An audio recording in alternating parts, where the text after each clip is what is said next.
कल से आप ट्रेंड कर रही हैं ट्विटर पे, माफी मांगेंगी? आपने स्मृति ईरानी के लिए ऐसी शब्दों का इस्तेमाल किया किस बात के लिए मैं माफी मांगू? मैंने तो ट्रिपल कमर्शियल सिलेंडर है, अब खुद को अगर कोई उसमें सेट कर ले तो ठीक है भाई, इसमें कोई, मैंने तो किसी का नाम नहीं लिया। ये वही लोग हैं ना जो कल तक जब देश में जब इनकी सरकार नहीं थी तो ये लोगों को चूड़ियां भेजा करती थी, आज इनकी चूड़ियां हीरे की हो गई हैं। मैं तो पूछती हूँ कि अगर आपकी पत्नी नहीं है, आप कहिए कौन है मेरी पत्नी? जिस तरीके से पूरे देश की जनता उनका परिवार है। तो कह रहे हैं ना, हम लोग परिवार पे बोले कि आपका परिवार नहीं है, और मैं तो कहती हूँ कि आपकी पत्नी नहीं है। अब आप जाइए बोलिए कि कौन है मेरी पत्नी, तो क्या मोदी भक्त कहेंगे सब कि मैं हूँ आपकी पत्नी, मैं हूँ आपकी पत्नी? इससे पहले भी मैं भी चौकीदार ट्रेंड किया था, और अब मोदी का परिवार। पिछले बार भी चौकीदार चोर निकला था, इस बार तो जनता समझ गई है। काठ का हांडी बार बार चूल्हे पे थोड़ी चढ़ता है, एक बार धोखा दीजिएगा, दो बार धोखा दीजिएगा। नरेंद्र मोदी जो तो नाली से गैस निकाल के खाना बनाते थे, कहते थे मैं तो भाई नाली से निकाल के गैस चाय बनाया करता था, मैं तो फकीर था। उनकी बातों पे जनता ने भरोसा किया, और जनता के हाथों में अधिकार होता है, और उस अधिकार को जनता ने उनको दिया। उसके बदले में क्या दिया इन्होंने? जनता के हाथ में कटोरा थमा दिया।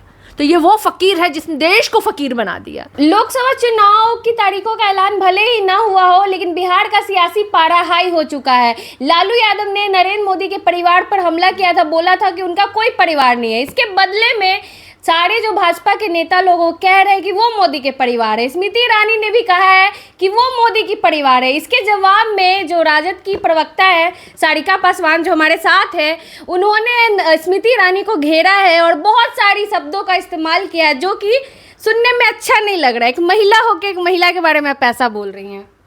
नहीं, देखिए, भारतीय जनता पार्टी की संस्कृति रही है, आपने देखा होगा किस तरीके से 50 करोड़ की गर्लफ्रेंड, जर्सी गाय, कांग्रेस की विधवा, अपने हमारे पूर्व प्रधानमंत्री जो मनमोहन सिंह थे उनके लिए उन्होंने कहा था कि मौनी बाबा हैं, रेनकोट पहन करके नहाते हैं। तो देखिए, भारतीय जनता पार्टी मर्यादा का पाठ किसी को ना सिखा, और इनकी महिलाएं जो है ना, फेमिनिज्म के पीछे अपने आप को खड़ा करके जिस तरीके से महिलाओं का अपमान करती हैं, और ये वही लोग हैं ना जिनके कि सांसद जो है महिला खिलाड़ियों को मोलेस्ट कर रहे थे। तो देखिए, भारतीय जनता पार्टी किसी को संस्कार और शिष्टाचार और मर्यादा नहीं सिखाती है, क्योंकि इन तीनों ही शब्दों से भारतीय जनता पार्टी को कोई लेना देना नहीं है। और जिस तरीके का अमर्यादित भाषा का इस्तेमाल हमारे राष्ट्रीय अध्यक्ष के लिए किया जा रहा है, तो बिहार की जनता जिस लालू प्रसाद यादव जी को दिलो जान से प्यार करती है, जो सामाजिक न्याय के पुरोधा माने जाते हैं, जो गरीबों, दलितों और वंचितों के एक जो कहते हैं हमेशा हित में काम करने वाले, महिलाओं के हित में काम करने वाले माने जाते हैं, उनके खिलाफ अगर ऐसे शब्दों का इस्तेमाल करें तो निश्चित रूप से हम ईंट का जवाब पत्थर से देंगे। उन्होंने चारा चोर बोला, उन्हें तो सजा भी हुई थी ना। गलत क्या बोला स्मृति ईरानी ने? नहीं, देखिए, उन्होंने बहुत सारी चीज़ें गलत बोली, और भारतीय जनता पार्टी के लोग जो है ना हमेशा ही और कहती आती हैं परिवार के बात पे, तो हमने भी कहाँ गलत कहा? हमने भी तो यही कहा ना भाई, कि आप पति चोर हैं। हमने भी यही कहा ना कि आपकी बेटी गोवा में बॉडी शेमिंग भी किया। मैंने कहाँ किसी का नाम लिया? मैंने तो वहाँ कहा भाई, मैंने तो ट्रिपल कमर्शियल सिलेंडर है, अब खुद को अगर कोई उसमें सेट कर ले तो ठीक है भाई, इसमें कोई, मैंने तो किसी का नाम नहीं लिया। लेकिन मैंने कहा, और जो लोग ऐसा करते हैं वो अपने ऊपर लिया उन्होंने, और सही लिया होगा उन्होंने, अपने ऊपर लिया है तो।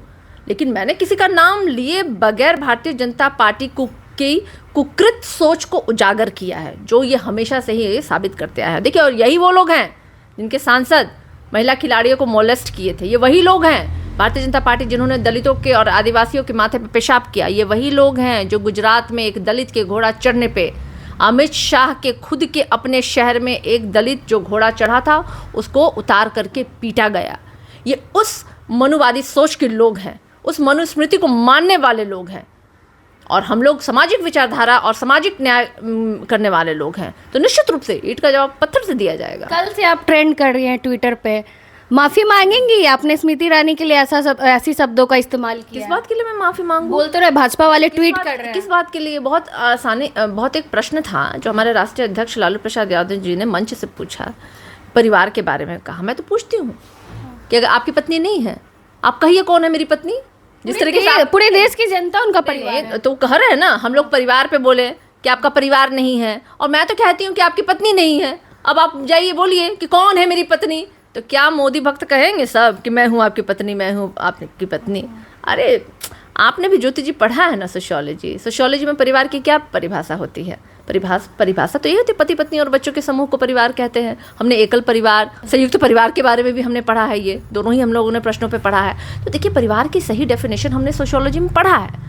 अब ये अगर राजनीतिक मंचों पे इस तरह की बात कहते हैं, देखिए बुरा लग जाता है लोगों को, लेकिन मैंने सच कहा है, राजनीतिक मंचों पे अगर आप 140 करोड़ जनता को अपना परिवार कहते हैं, तो वो लोग जो लोग भूखे सोने को मजबूर है, आज भी 90 करोड़ जनता जो है गरीबी रेखा से नीचे है, जिनके यहाँ के 3 वक्त का खाना नहीं मिल रहा है, 5 किलो आप उनको भोजन दे रहे हैं, 5 किलो राशन पे आप लोगों को आप अगर डिपेंडेंट रखे हुए हैं, तो वो तो आप ही की ना फेलियर है, आप ही की तो केंद्र सरकार की ही तो देन है कि आज देश में आज महंगाई है, बेरोजगारी है, भूखमरी है।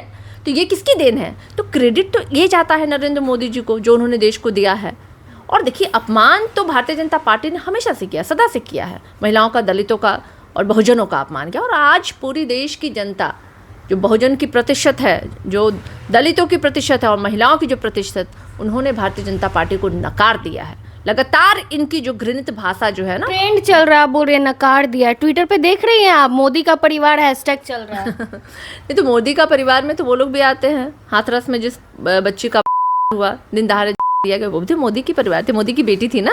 हाँ, पूरी देश जो नहीं, मोदी की बेटी तो नागपुर में वो भी थी, जिनको घुमाया गया।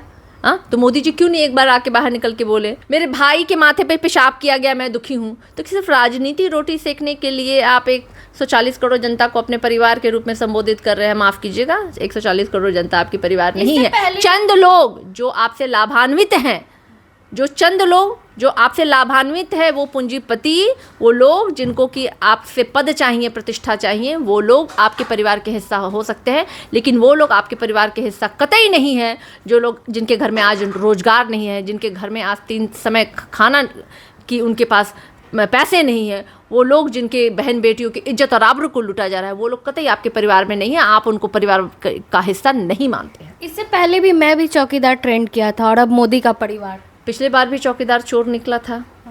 पिछली बार, इस बार तो जनता समझ गई है, काठ का हांडी बार बार चूल्हे पे थोड़ी चढ़ता है। एक बार धोखा दीजिएगा, 2 बार धोखा दीजिएगा। नरेंद्र मोदी जी तो नाली से गैस निकाल के खाना बनाते थे, कहते थे मैं तो भाई नाली से निकाल के गैस चाय बनाया करता था, मैं तो फकीर था। उनकी बातों पे जनता ने भरोसा किया, और जनता के हाथों में अधिकार होता है, और उस अधिकार को जनता ने उनको दिया।